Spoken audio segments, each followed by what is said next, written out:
తిరుపతి దేవస్థానం chairman చెల్లంబాబు తనపై social మీడియాలో జరుగుతున్న దుష్ప్రచారంపై 1 టౌన్ పోలీసులను ఆశ్రయించారు. దేవస్థానం విరాళాల నిధులను వ్యక్తిగత అవసరాలకు వినియోగించుకున్నారంటూ చెల్లా మధు, నాగేంద్ర, ఎంపీటీ బాబు తదితరులు అసత్య ప్రచారం చేస్తున్నారని ఫిర్యాదులో పేర్కొన్నారు.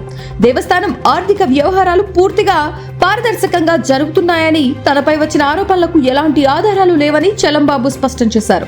నిధుల వినియోగంపై ఎవరికైనా సందేహాలుంటే బహిరంగ చర్చకు సిద్ధమని తెలిపారు.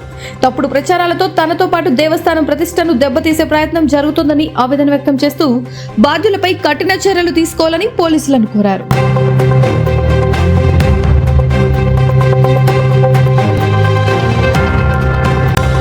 రెచ్చగొట్టడానికి సోషల్ మీడియాను ఉపయోగిస్తే రాబోయే రోజుల్లో మనం విభిన్న పరిస్థితులు ఎదుర్కోవాల్సి వస్తుంది. కాబట్టి సోషల్ మీడియా వేదికగా దుష్ప్రచారాలను ఆపండి. ఏదైనా మంచి కార్యక్రమాన్ని ఒక వ్యాపార సంస్థ అభివృద్ధి కోసం వాళ్ళు ఏదైనా మనకి రూపంగా ఇస్తున్నప్పుడు సోషల్ మీడియా ఉపయోగం తప్పలేదు. కానీ ఇలా మత విద్వేషాలను ఎంతో నంద్యాల చాలా ప్రశాంతమైన వాతావరణం, ఇటువంటి వాతావరణాన్ని కలుషితం చేయడానికి ప్రయత్నించాలని నేను తీవ్రంగా ఖండిస్తున్నాను ఒక యూనియన్ నాయకుడిగా. కాబట్టి ఇప్పటికైనా నంద్యాల పాత్రికేయులు సోషల్ మీడియాలోను దుష్ప్రచారాలను ఆపుదల చేసి ఏదైనా మీకు సమస్య ఉన్నప్పుడు వార్త రూపకంగా ఇచ్చి ఎవరైతే ఆరోపణలు ఎదుర్కొంటున్నారో వాళ్ళ నుంచి వివరణ తీసుకుంటే అది మంచి పరిణామం అవుతుంది. అలా కాకుండా ఒకవైపే వార్త రాయడము, మరోవైపు వాదన వినిపించుకోకపోవడం కూడా తప్పవుతుంది. కాబట్టి ఇప్పటి నుంచి ఇరు వర్గాల వార్తలను ప్రచారం చేసేదానికి ఆలోచించాలని నంద్యాల పాత్రికేయులను సవివరంగా కోరుకుంటున్నాను. అందరికీ నమస్కారం. ఈరోజు 1వ పట్టణ సిఏ గారికి మేము ఒక ఫిర్యాదు ఇవ్వడం జరిగింది. ప్రథమానందేశ్వర స్వామి దేవస్థానం అభివృద్ధి సంబంధించినటువంటి దానిలో గత 9వ తేదీన ఈ సోషల్ మీడియాలలో ప్రసారం చేసినటువంటి వ్యక్తులు, అసత్య ఆరోపణలు చేసినటువంటి వ్యక్తులపైన 1 టౌన్ సిఏ గారికి ఫిర్యాదు చేయడం జరిగింది. దానికి సంబంధించినటువంటి మీడియాలో వచ్చినటువంటివన్నీ వాళ్ళకు సాక్ష్యాధారాలు ఇవ్వడం జరిగింది. ఆయన కేసు తీసుకోవడం జరిగింది. పరిశీలించి కేసు నమోదు చేస్తానని చెప్పి చెప్పడం జరిగింది. ప్రథమానందేశ్వర స్వామి దేవస్థానం అభివృద్ధి, ఆ దేవస్థానం అభివృద్ధి కానీ ఆ దేవస్థానం బాగు చేయడం పడడం కొంతమందికి ఇష్టం లేనట్టు ఉంది. ఆ దేవస్థానం అభివృద్ధి జరగకూడదని, ఆ దేవస్థానానికి ఆదాయం రాకూడదని కోరుకుంటున్నారు.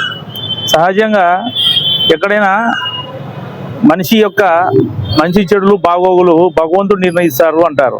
అంటే భగవంతుడు కోరుకుంటే బాగుపడతాడు లేదా చెడిపోతాడు అంటారు.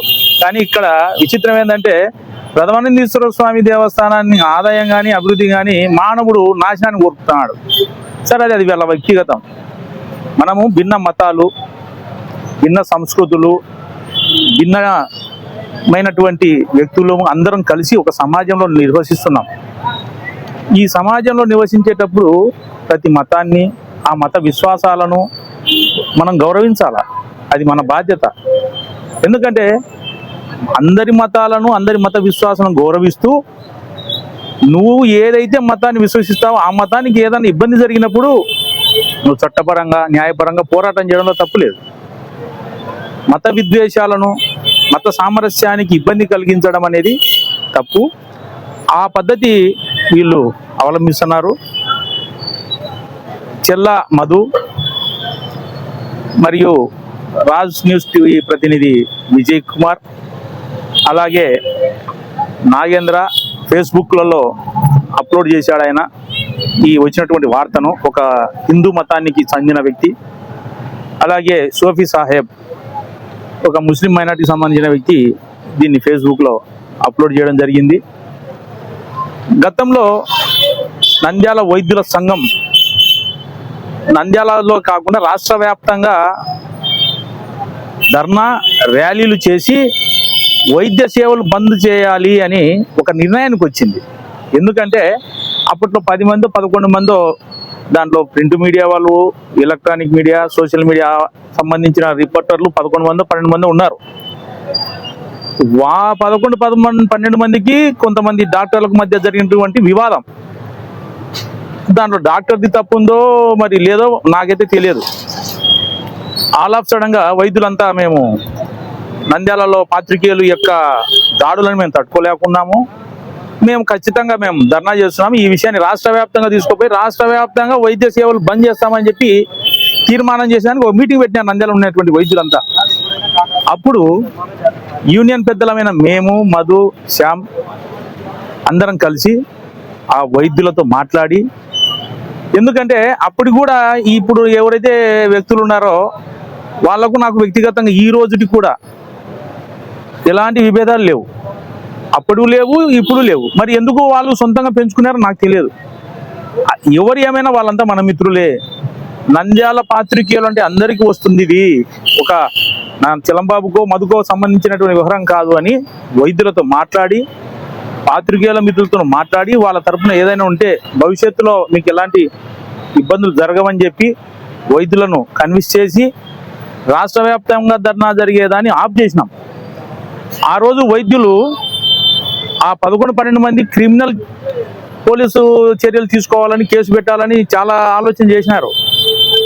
మరి ఆ రోజు దాన్ని అవకాశంగా తీసుకొని వాళ్ళను, డాక్టర్లను మేము సైలెంట్గా ఉండలే. వాళ్ళు మన మిత్రులే. సరే, తెలుసో తెలియక పొరపాటు జరిగిండొచ్చు. దాన్ని ఏదో అంటే ఫస్ట్ ఏమంటారు పెద్దలు, అదేదో సినిమాలో చెప్పినట్టు యుద్ధం చేయడం గొప్ప కాదు, యుద్ధం ఆపిన వాడే గొప్ప అని. అట్లా కేసులు పెట్టడం గొప్ప కాదు, దాన్ని సామరస్యంగా పరిష్కరించుదామని చెప్పి ఉద్దేశంతో చేసినాం.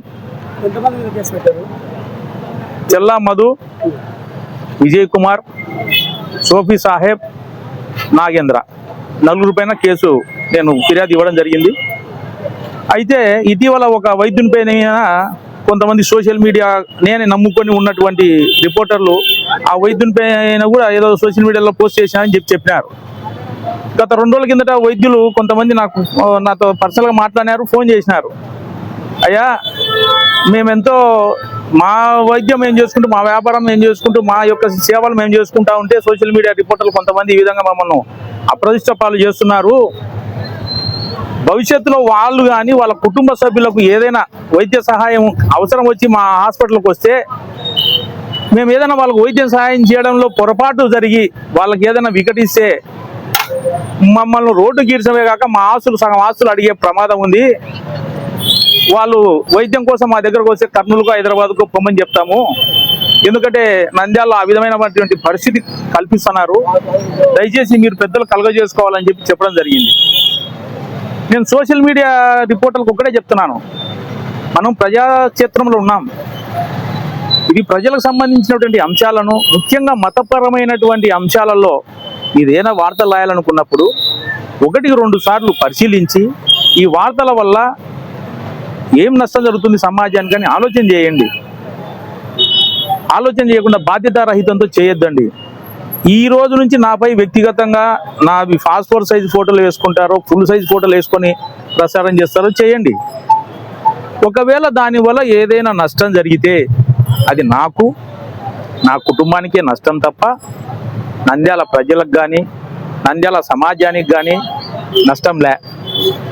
కానీ నేను ప్రథమానందీశ్వర స్వామి దేవస్థానం చైర్మన్ ఉన్నంత వరకు ఆ దేవస్థానానికి సంబంధించి మీరు ఏదైనా రాయదలుచుకుంటే అధికారులు ఉన్నారు, మేము ఉన్నాం. మమ్మల్ని అడగండి, వివరణ అడగండి. మీరు వివరణ అడిగిన తర్వాత మేము ఏం చెప్పినారో అదే రాయండి. మీరు అనుకునేది రాయండి, మేము వివరణ రాయండి. 1000 రూపాయలు ఇచ్చే భక్తుడు ఉంటాడు, దాత ఉంటాడు. 10,000 ఇచ్చే దాత ఉంటాడు. ఆ ఇద్దరి యొక్క నమ్మకాన్ని, ఆ దేవస్థానం పైనటువంటి ఆ దేవునిపై ఉన్న నమ్మకాన్ని, ఆ భక్తుల యొక్క నమ్మకాన్ని నిలబెట్టాల్సిన బాధ్యత చైర్మన్గా నాకుంది. నేను చైర్మన్గా ఉన్నంత వరకు అభివృద్ధి ఆపను. అభివృద్ధిలో ఏదైనా పొరపాటు జరిగినాయనో, అసత్య ప్రచారాలు చేస్తే మాత్రం ఒప్పుకోను. ఖచ్చితంగా నీకేం కావాలో సమాచారాన్ని ఇస్తా. నువ్వు ఆ దేవాలయానికి రూపాయి ఇవ్వకపో, దాతగా దారిన పోయే దాన అయ్యే వచ్చినా మేము చెప్తాం. అయితే ఒక పద్ధతి ఉంటుంది దానికి, అంతే తప్ప చాలామంది అంటుంటారు ఈ కేసులు ఏమవుతాయి, మచ్చు చూసినాము, చాలా చూసినామని. మీకు చిన్న విషయం చెప్తా. ఉదాహరణకు ఇప్పుడు ఏం కావు కేసులు, దాని సమయం వచ్చినప్పుడు, దాని అవసరం ఉన్నప్పుడు చేతులకు కాళ్ళకు సంఖ్యలు వేస్తుంది.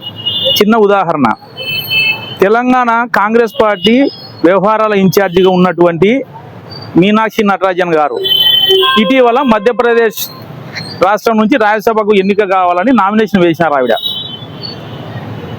ఆవిడది ఎప్పుడో ఆమెకు తెలుసో తెలియకో మర్చిపోయినటువంటి కేసు ఒకటి ఎప్పుడో ఎఫ్ఐఆర్ అయింది ఆమె పైన. చిన్న కేసే ఉండొచ్చు అనుకుంటున్నాను నేను. నామినేషన్ వేసేటప్పుడు ఆమె అఫిడవిట్లో కేసు ఉన్నటువంటి విషయము తెలియపరచలేదు ఎవరికి, ఎన్నికల అధికారులకు. పరిశీలించేటప్పుడు ఆ కేసు పొందుపరచలేదు, నువ్వు తప్పుడు నా అఫిడవిట్ ఇచ్చావు అని చెప్పి ఆమె యొక్క నామినేషన్ తిరస్కరించినారు. ఇప్పుడు ఆమె పోటీకి అనర్హురాలయ్యింది. అంటే ఎప్పుడో పెట్టిన కేసు అది, అసలు ఆమె మర్చిపోయి ఉంటుంది నాకు తెలిసి. అటువంటిది ఇప్పుడు ఆమెకు రాజ్యసభకు పోటీ చేసేదానికి అర్హత లేకుండా చేసింది. ఇది అంతే. దయచేసి ఒకటే చెప్తున్నాను, సోషల్ మీడియాను వేదికగా చేసుకొని వార్తలు ప్రసారం చేసి బెదిరింపులకు పాల్పడేటువంటి వారు, మీరు ఏమైనా బెదిరించుకోండి, ఏమైనా లబ్ధి పొందండి. నేను ఇంతవరకు ప్రింట్ మీడియా వాళ్ళను కానీ, విలేకరులను, ఎలక్ట్రానిక్ మీడియా కానీ, సోషల్ మీడియా పాత్రికేయులను కానీ ఒక్కరిని సోషల్ మీడియా వేదికగా వాళ్ళ పర్సనల్ విషయాల్లో కానీ ఎక్కడన్నా ఒక్క పోస్టింగ్ పెట్టానా, వాళ్ళ యొక్క వ్యక్తిగత దానికి భంగం కలిగించినానా, వాళ్ళ వ్యాపారాల విషయంలో కానీ, కుటుంబ విషయాల్లో కానీ, వాళ్ళకు వస్తున్న ఆదాయాల విషయాల్లో కానీ ఎక్కడన్నా నేను వారిని ఇబ్బంది పెట్టానా? మీరు ఎక్కడెక్కడ ఏ సంస్థల దగ్గర పోయి డిమాండ్ చేసినది, ఆ సంస్థ వాళ్ళు ఎంత ఇచ్చినది అన్నీ తెలుసు నాకు. కానీ నాకు సంబంధించిన విషయం కాదు, నా సొంతాన్ని కాదు. నా సొంతంగా నా తమ్ముడు, నా చెల్లెలో, నాకు రక్త సంబంధికుల దగ్గర పోయి మీరు బెదిరించి అప్పుడు నేను వచ్చి ఏమయ్యా నా బంధువులు, నా స్నేహితులని నేను చేసుకోవచ్చు. నా సొంతం దానికి నేను తోడగొట్టడం మంచిది, కానీ మంది దానిలో తోడగొట్టడం అనేది నాకు తెలియదు. దయచేసి ఇప్పటికైనా నేను గుర్తుపెట్టుకోండి, ఈ యొక్క బనాయనపల్లి సబ్ రిజిస్టర్ నేనేం బెదిరించలేదు, వేతనశీల సబ్ రిజిస్టర్ని బెదిరించలేదు, బనాయనపల్లిలో బియ్యం వ్యాపారస్తులు నేనేం బెదిరించలేదు, కంబగిరి రాముడు గారు సిఏ గారు ప్రస్తుతం ఎంగినూరులో సిఏ ఉన్నటువంటి వారు నా మీద కేసు పెట్టలేదు, ఏ కాలేజీ దగ్గర పోయి నేను బెదిరించలేదు, ఏ వైద్యుని నేను బెదిరించలేదు, ఎవరి దగ్గర పోయి నేనేమి సోషల్ మీడియాలో పోస్ట్ చేశాను బెదిరించలేదు, నా పైన ఒక కేసు కూడా లేదు. ఈ సోషల్ మీడియా సంబంధించినటువంటి వార్తలను ప్రసారం చేసి బెదిరించేదానికి సంబంధించినటువంటి విషయాలను రేపు సోమవారం ఎస్పీ గారిని యూనియన్ లీడర్ల అందరం పోయి కలిసి వారికి కూడా వివరించి ఈ విధంగా జరుగుతుంది, మతపరమైనటువంటి అంశాలలో తలదూర్చి మత విద్వేషాలకు, మత సామరస్యానికి విఘాతం కలిగిస్తున్నారు అని ఆయనకు తెలియపరచాలనుకుంటున్నాం. మీకు చిన్న విషయం చెప్తా.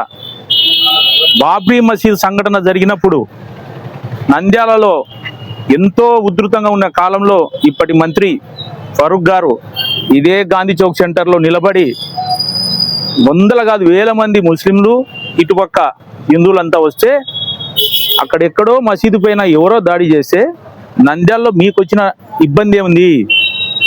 తప్పు మీరు చేస్తున్న విధానం. అందరం కలిసిమెలిసి ఉన్నాం, అందరి మతాలను మనం గౌరవించాలా. జరిగిన నష్టం అక్కడ జరిగింది, దాంట్లో నంద్యాల వాళ్ళు ఏమైనా పాల్గొన్నారా? నంద్యాల వాళ్ళు ఏమైనా నష్టం చేసినారా? ఇక్కడ ఎందుకు కొట్లాడేది మీరు అని నిలబడి అప్పుడునే హిందూ పెద్దలు అందరూ ఎంతో ఓర్పుతో 6 రోజులో 8 రోజులో కర్ఫ్యూ విధించారు నంద్యాలలో.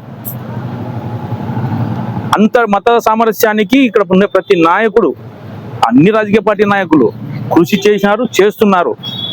కానీ కొంతమంది దేవాలయాలు జరిగే అభివృద్ధిని టార్గెట్ చేసి రాస్తున్నారు వార్తలు. దయచేసి వాళ్ళకి చెప్తున్నాను, నేను 26-27 ఏళ్ళుగా మీడియాలో ఉన్నా. నేను మొదట మీడియాలో చేరినప్పుడు అతి సాధారణమైన ఒక వ్యక్తి, సైకిల్ మీద పోయేటటువంటి వ్యక్తి, ఆ వ్యక్తి ఈరోజు కార్లలో తిరుగుతున్నాడు. చిన్న రేకుల షెడ్లో ఒక ప్రార్థన మందిరం పెట్టుకున్నాడు, ఇప్పుడు పెద్ద బిల్డింగ్ కట్టాడు. మరి ఎక్కడి నుంచి వచ్చింది? నేను రాయలేదే వార్త. అతని కష్టం ఏం పడినాడో, అతని ఎవరెవరి దగ్గర విరాళాలు తీసుకున్నాడో, అభివృద్ధి చేసినాడు, వాళ్ళ మతాన్ని పెంచుకున్నాడు, వాళ్ళ మత ప్రచారాన్ని పెంచుకున్నాడు, విశ్వాసాన్ని చూరగొన్నాడు. దాన్ని మనం అభినందించాలా? 10 మందిని ఇజ్జని చెప్తున్నాను. మీరు ఏ ప్రార్థన కానీ, ఒక మసీదు కానీ, గుడి కానీ, చర్చి కానీ, ఆ చర్చిని, ఆ ప్రాంతాలను, ఆ ప్రార్థన ఆలయాలను అభివృద్ధి చేయాలంటే భక్తుల యొక్క నమ్మకాన్ని చూరగొనాలి. ఫస్ట్ డబ్బులు ఖర్చు పెట్టేవాడు ఊరికి ఇస్తాడు, కానీ అక్కడ నిలబడి కట్టించాలంటే, అక్కడ నిలబడి దాన్ని సర్వీస్ చేయాలంటే చాలా కష్టం. మీకు తెలియదు. అది టీ హోటల్ కాడ కూర్చొని జేబులో సెల్లు ఉందని చెప్పి ఊరికే టైప్ చేయడం కాదు. దయచేసి ఇప్పటికన్నా పద్ధతులు మార్చుకోండి. సమాజంలో ఉన్నాం మనం, కాబట్టి ఈ సమాజంలో ఉన్నటువంటి అందరి మతాలను అందరినీ మనం గౌరవించకుంటే చాలా ఇబ్బంది పడతాం. నిజంగా కూడా చెప్తున్నాను, నేను ఇప్పటి వరకు నేను ఏ రిపోర్టర్ వ్యక్తిగతంగా నేను దానికి పోలేదు. దయచేసి ప్రథమానందేశ్వర స్వామి దేవస్థానం గురించి మీకు ఏదైనా చిన్న ఇది ఉన్నా కానీ నిరభ్యంతంగా రండి, తెలుసుకోండి, తప్పులేదు, దాన్ని ఏం కాదన్నాను. మేము రేపు ఎస్పీ గారిని కలిసి ఇవన్నీ వివరించి మళ్ళా పరువు నష్టాన్ని కూడా త్వరలో వాళ్ళకు నోటీసులు ఇవ్వడం జరుగుతుంది. ఇప్పుడు మన దానికి సంబంధించినటువంటి లీగల్ అడ్వకేట్లన్నీ తయారు చేస్తున్నారు. భవిష్యత్తులో ఇలాంటివి జరగకుండా ఉండాలని, ఇప్పుడు కేసు పెట్టాలంటే నాకు కూడా బాధగానే ఉంది. ఎవరు నా మిత్రుల మీద పెడుతున్నాను నేను, కానీ తప్పడంలే. వారేమో మనకేం శత్రువులు కాదు, వాళ్ళేమి నాకు శత్రువులు కాదు, నాకేమి ఇది చేసిన, నా ఆస్తినేమి ఇది చేయలే, కాకపోతే అసత్య ప్రచారాలు. కాబట్టి దయచేసి వారికి కూడా చెప్తున్నాను, భవిష్యత్తులో ఇలాంటి పొరపాట్లు జరగకుండా చూసుకోండి. ఏదైనా సమాచారం కావాల్సి ఉంటే దానికి తగ్గట్టు మీరు వ్యవహరించడంలో తప్పు లేదు. మరొక ముఖ్యమైన విషయం, ఎందుకంటే నేను ఈ విషయం ఎందుకు చెప్పదలుచున్నానంటే, రాజకీయాలలో మత సంబంధమైన వాటికు ముడి పెట్టొద్దండి. ప్రార్థనాలయాలను రాజకీయాలకు వాడుకోవద్దండి దయచేసి. ఇంతకు మించి నేను ఏం చెప్పలేను. మీరు ఏదైనా తెలుసుకుంటే, మీకు ఏదైనా కావాలంటే లక్షణంగా నన్ను అడగొచ్చు. నిరభ్యంతరంగా మీకు సమాధానం చెప్పాల్సిన బాధ్యతని చెప్తాను.